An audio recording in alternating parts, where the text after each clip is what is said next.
मैं हूं शाह मोहम्मद इमरान और आप देख रहे हैं जाग मेरे शहर न्यूज़ चैनल। मालेगांव के 3 कंदिल नामी इलाके में 2 दिसंबर 2020 को एक दिल दहलाने वाला सान्या पेश आया। मामला हुआ यह कि 3 कंदिल गुरबैत मस्जिद के करीब सकूनत पजीर सद्दाम कुरैशी नामी शख्स का 3 साला बच्चा, जिसका नाम जुनैद कुरैशी था, पानी की सेफ्टी टैंक में जो कि टॉयलेट की ग्रज से बनाई गई थी, उसमें डूबकर जान भाग हो गया।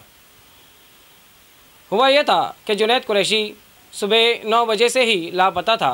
उसको काफ़ी ढूंढा गया मगर उसका कोई पता नहीं चला। बाद में आज़ाद नगर पुलिस की मदद ली गई, फरियाद दर्ज करवाई गई। आज़ाद नगर पुलिस ने महल्ले में लगे सीसीटीवी कैमरों के फुटेज भी चेक किए मगर उसमें भी जुनैद का कोई पता नहीं चला।